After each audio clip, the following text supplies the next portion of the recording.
College के सारे दोस्त जानते थे कि वो मेरी क्रश है, पर अभी तक मैं उससे कुछ कह नहीं पाया था। उसकी दोस्ती में न जाने कौन सा अपनापन था जो मुझे दिन पर दिन उसकी तरफ खींच रहा था। मैं जब उसके साथ होता और उससे बातें करता तो ऐसा लगता जैसे मैं खुद से ही मिल रहा हूँ। वो भी अपनी सहेलियों से मेरी तारीफ़ किया करती और बातों ही बातों में मेरा जिक्र भी किया करती थी। मुझे नहीं पता कि उसके दिल में मेरे लिए क्या था, सिर्फ दोस्ती या दोस्ती से बढ़कर कुछ और भी।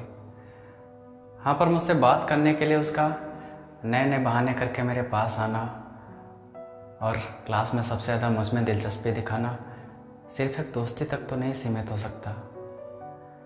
शायद उसके दिल में भी मेरे लिए वही फीलिंग थी जो मेरे दिल में उसके लिए। इंटरवल का समय था। मैं खाना खाने के लिए अपने बैग से टिफ़िन निकाल रहा था। अचानक से वो मेरे पास आई और बोली, सुनो, आज हम तुम घर साथ में चलेंगे, वो भी बस से। उसकी इस बात ने तो मेरे तन मन को इस कदर उत्साहित कर दिया जैसे कोई खेत कई दिनों से सूखा पड़ा हो और बारिश होने की आकाशवाणी हो जाए। इंटरवल के बाद के 2 घंटे मानो ऐसे कट रहे थे जैसे एक एक सेकंड एक एक सदी के बराबर हो। मेरी नज़रें तो ब्लैक बोर्ड पर थी, पर दिमाग उस बस में था जहाँ पर हम दोनों एक सीट पर बैठे उन हसीन पलों को जी रहे थे। जैसे ही कॉलेज ऑफ हुआ, मैंने दोस्त से बोला कि वो अपनी स्कूटी से मुझे बस अड्डे तक छोड़ दे। दोस्त ने ऐसा ही किया और मैं उससे पहले ही बस अड्डे पहुँच गया, क्योंकि उसने बोला था कि वो टैक्सी पकड़ कर आएगी बस अड्डे तक। वो पीले कलर की बस जिसकी आगे से चौथी सीट पर मैं बैठ गया, शीशा पीछे की ओर खिसकाकर सड़क पर आती जाती गाड़ियों को निहार रहा था। बस के पास रुकने वाली हर टैक्सी को देखकर बस यही लगता जैसे तुम्हारे इंतज़ार का तूफान मानो थम सा गया हो। थोड़ी देर बाद ड्राइवर ने बस स्टार्ट की तो मन में एक हिलोर सा उठने लगा। सहमे सहमे ख्यालातों का मानो एक तांडव सा मच गया। हार्ट बीट का 120 के पार जाना लाजमी था, क्योंकि अभी तक वो नहीं आई थी। पर कुछ ही पलों में एक राहत की सांस और सुकून की खुशबू लेकर उसने बस में कदम रखा। वो नज़रों के मिलने से लेकर उसका मेरे पास बैठने तक का एहसास शब्दों में बयां नहीं होता। ऐसा लगा जैसे किसी हसीन सपने में खोया हुआ हूँ। बैठते ही उसने पूछा कि कैसे हो। अब उसे कौन बताए कि उसका इतना ही पूछ लेना सब कुछ ठीक कर देता है। आज पहली बार उसे इतना करीब से देखा तो यकीन हुआ कि शाहजहां ने ऐसे ही मुमताज़ के लिए इतना सुंदर ताजमहल नहीं बनवाया होगा। ऐसा लगा जैसे मैं इस पल के लिए वर्षों से इंतजार में था। सुना था नल नील पत्थर छूते थे तो उतराने लगता था। आज जब उसने छुआ तो वो बात भी सच लगी। शायद मैं भी उतरा चला था, जैसे दिल के सुनसान पड़े जंगल की वादियों में आज पहली दफ़ा किसी हिरनी ने चौकड़ी भरी हो। बस ने हल्की सी रफ्तार ली और धीरे धीरे आगे बढ़ चली।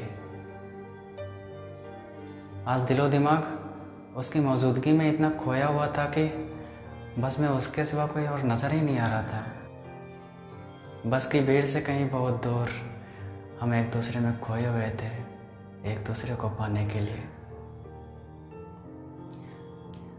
थोड़ी देर बाद उसने अपने बैग से हेडफोन निकाला और एक पेन अपने दाएं कान में लगाकर और एक पेन मेरे बाएं कान में लगाकर गाने सुनने लगी।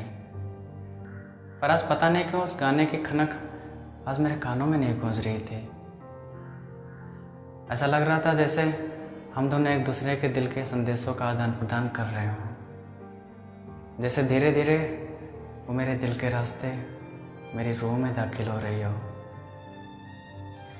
उसने शरारत भरी नज़रों से मेरे होंठ पर तिल देखा तो इटला कर बोली कि ये होंठ पर तिल वाले बड़े रंगीले मिजाज के होते हैं।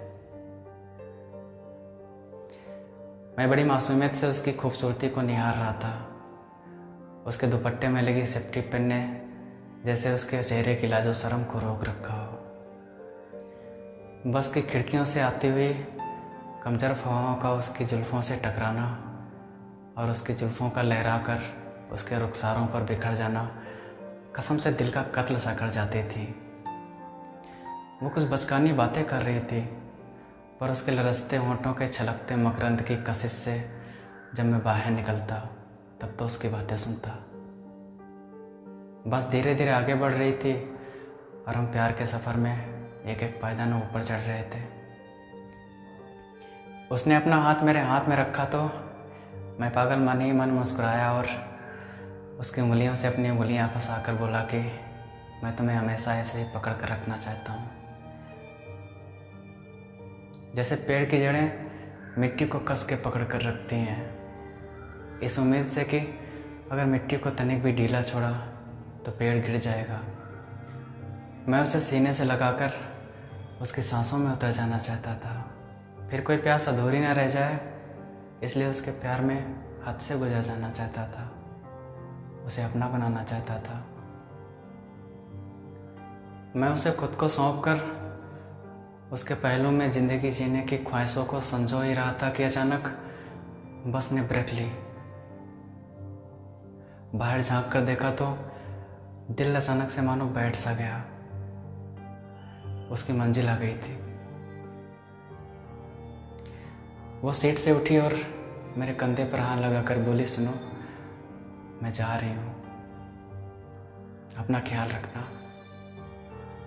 बाय कहते वक्त उसके होंठ थरथरा रहे थे।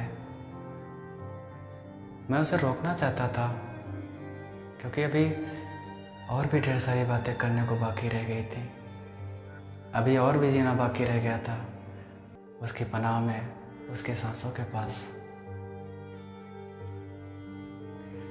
पर पता नहीं क्यों मैं उस वक्त उससे कुछ कह नहीं पाया।